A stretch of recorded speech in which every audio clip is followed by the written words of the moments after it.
So I thought today I'd just do a little beginner's guide to spirituality. Spirituality is a really weird word that I don't massively understand. But it is not like anti-religion. It can sit very much alongside religion. Most people that I know who practice some of these spiritual practices are really religious, but it's not tied to any religion. A lot of these are very kind of ancient ways of understanding how we work as humans, and a lot of them are based in science as well. And they get more popular. So I'm just going to chat you through the ones that I do and that I found really, really useful. I think that at the moment, I guess the way I think of it is a lot of people use this phrase, living a soul-led life. Fancy pantsy. So I sort of thought maybe that's something I should do. Which I feel is living a life that is sort of more intentionally true to what your sort of purpose is as a whole person, and where you are finding your sort of belonging, I guess, and living more in a way that fulfills not just sort of expectations of you or what you should be doing or where you are right now, but sort of a whole sort of gives you that inner sense of I'm doing what I should be doing with my life, and I need a bit of that at the moment. So let me go through the things that I do. So first of all, I guess energy healing. So this to me makes the most sense out of everything. So energy, we all carry energy, and that's sort of a truth, like a science, and we all give out energy like everything is. We are just energy, and we're vibrations, and we have a vibrational force that we put out into the world, and we can actually control how our frequency plays, and that's what people sort of call the law of attraction as well, that if you're giving out this higher frequency, these positive thoughts, if you're looking at situations with a positive mindset, then they believe you will get those positive things back into your life. So I don't really do that. What I sort of think is, I notice when I'm going into a situation, and I put it more into my relationships, like if I'm in a confrontation with somebody, you know, you walk in, you just feel that bad energy between the two of you, and it sits there, like the energy is in a room, and if you're like a highly sensitive person, you'll feel that energy really, really deeply. And I've definitely grown up as a really highly sensitive person, and one of my children particularly is as well. So if there is somebody in the room who is giving off negativity, that can really sit with you. And if you're somebody who can feel really deeply affected by stuff you see in the news, if you're somebody who if something happens in the world, you can feel very, very down, or like you need to solve the problem, you know, it will take it as, gosh, that's happened to them, the end, that's you sort of sit with it and feel almost like a responsibility to help as well. That can be a sign that you're a highly sensitive person, and that potentially you have these sort of, you would benefit a lot from some of this energy healing practices. And if you're somebody who goes over the past a lot and things that you might have upset somebody, no matter how long ago it is, and you feel like you just go over and over things like that again and worry a lot about people's emotions and feelings, and that's another sign that you're like a highly sensitive person.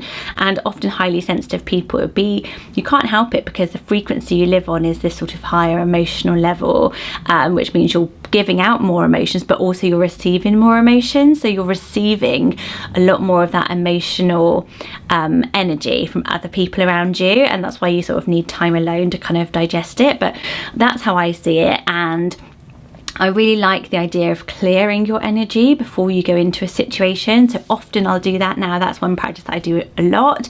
So if I'm picking up my children from school and I might be feeling in a certain way myself, I would try to go through and clear my energy. So basically a practice of that is just sitting still and recognizing my feelings and emotions and trying to really, really calm it down and think about a positive thought so that I'm radiating a more positive energy.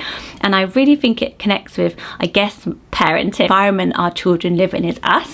It doesn't matter what place they're in spatially, they live within their parents or their adults vibrational energy around them. So as much as we can give off that calm and positive energy, and it takes work, you know, it's not like we can always do it, and I definitely can't do it all the time, but I just think, to me, it makes perfect sense. Our bodies don't end at our skin, they end right up here, and we all have this kind of big energy field around us. Like when you do then Reiki, or you learn, like you can actually start to feel people's energy. So I can feel when I get towards about here, that's where my sort of energy field is, and you can really feel it around people, and that's just a thing that you might feel as well of your hands if you sort of practice now, sort of trying to push your hands or around your child or somebody that you love and sort of go, where do I start to feel like a resistance?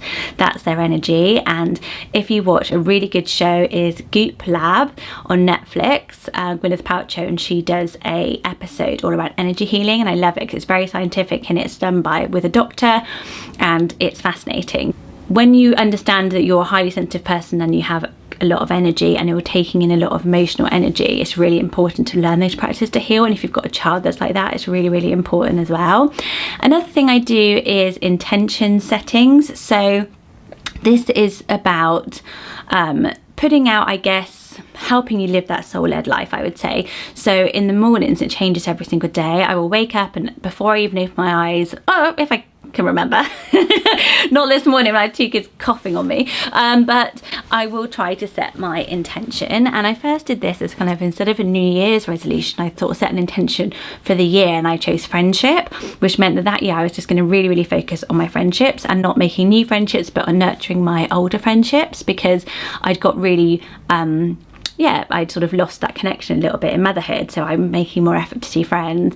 But then now my attention, particularly when you're going through a really tough time, you set your intention, it can be something, so sometimes my intention will be to be playful.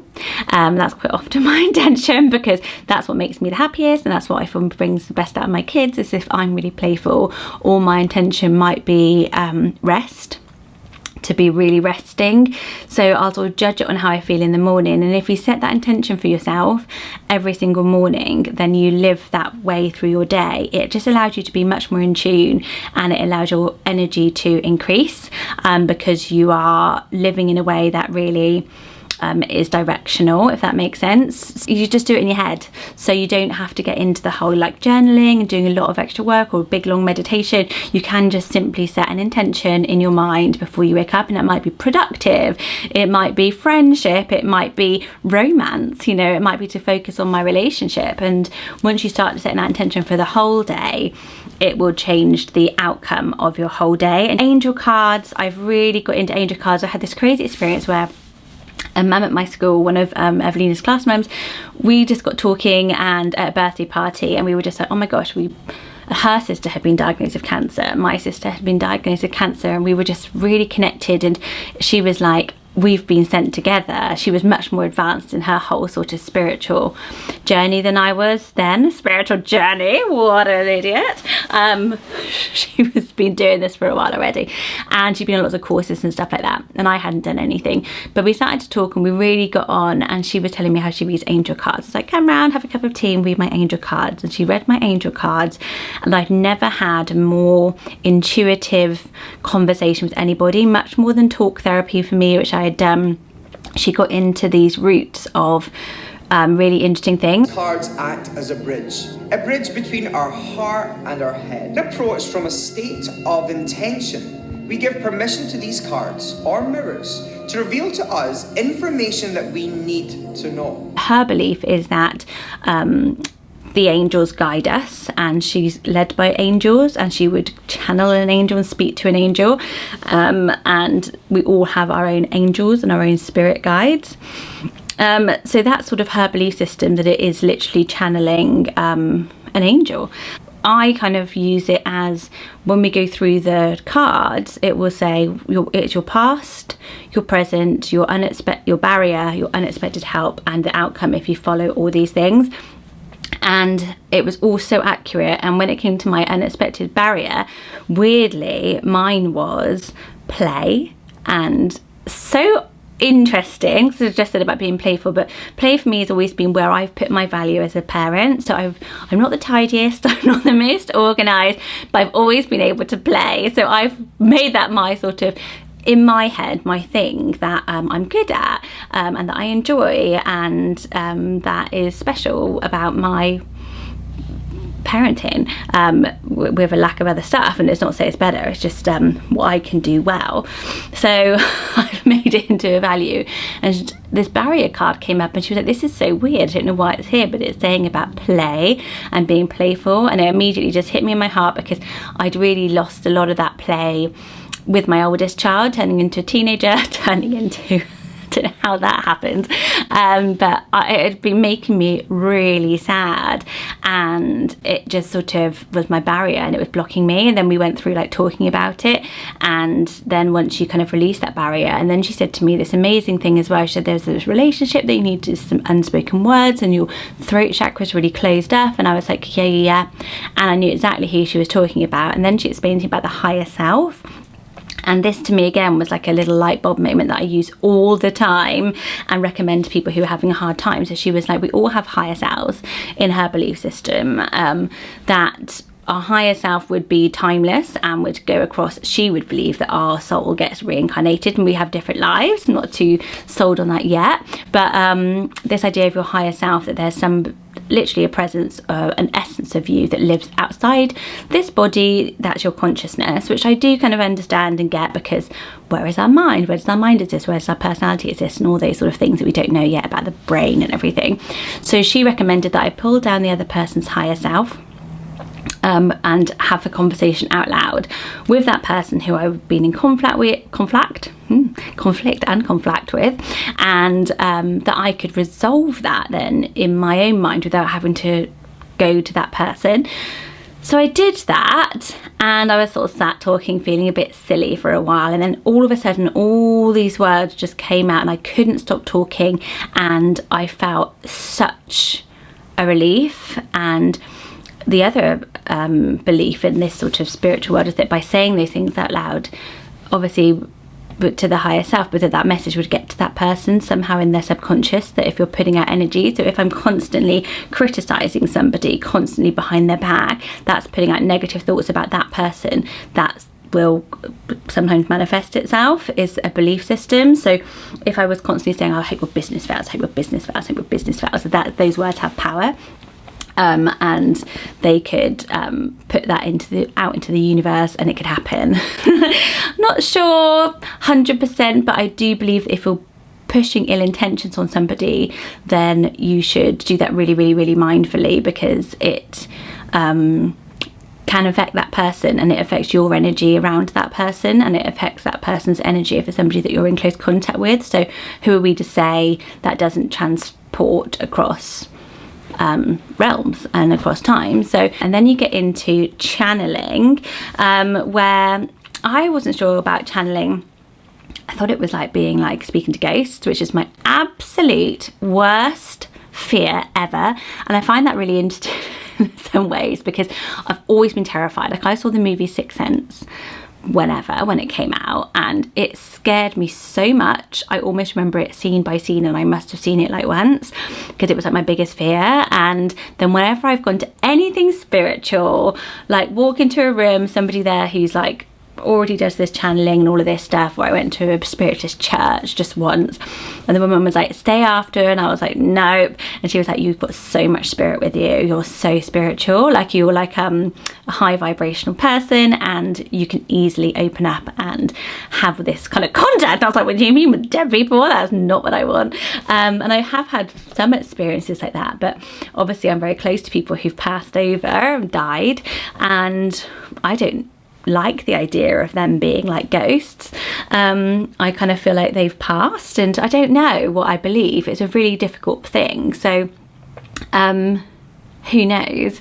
I like to believe that they're with people and they're with souls that care for them, and that there's some sort of looking after of our souls.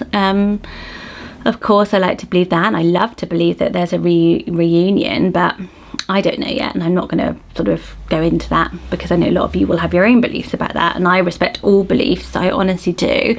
I studied a lot about religion and just find it fascinating, really. But what was I saying? Oh yeah, channeling.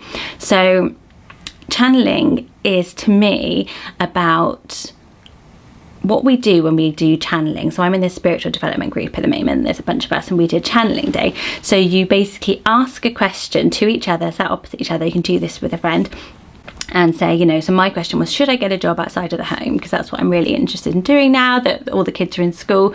And then my friend was channeling, so she would be channeling my guide or her guide to give me an answer. And she was like, no. I was like, right, fine, maybe not, I don't believe you. But I could channel my own guide. So basically it's that you can tap into spirit guides and feel an answer to a problem. And it's the same with the angel cards. So with the angel cards, I will often, if I'm reading an angel card, I will put my hand over the angel cards.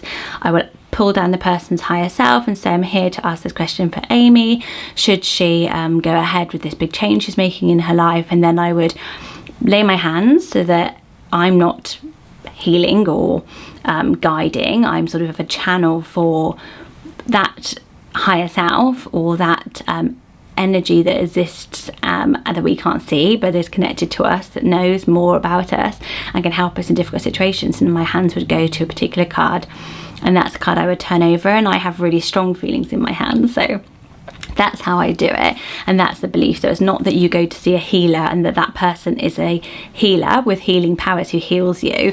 They are a channel because of the frequency that their energy is on, which is sort of a higher emotional one that can easily pick up on your sort of higher self and those higher emotional intuition guides. So that's kind of how I see it.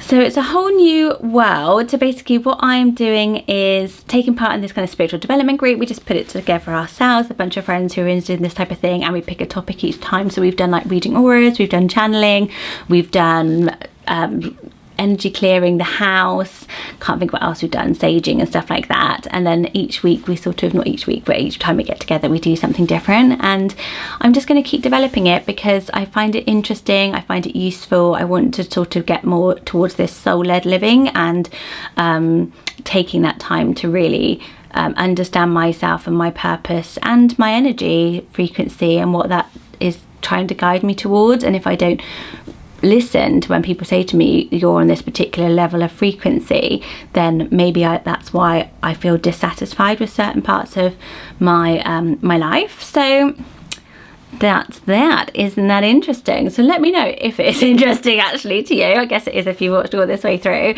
If you'd like to know any more about any particular things, I would do more videos on it, but I thought I would just share. Or you might think, what a whole load of rubbish, and that is also okay. Chat to me in the comments, please. That's my favourite bit, the little chatty bit down below. If you want to follow a bit more of what I get up to in my spirit journey, it's peppered in a lot of vlogs. I just thought I would say a bit more about it, and you can always follow along by hitting subscribe. I would love to get to know you, and I'll see you soon, guys. Bye bye.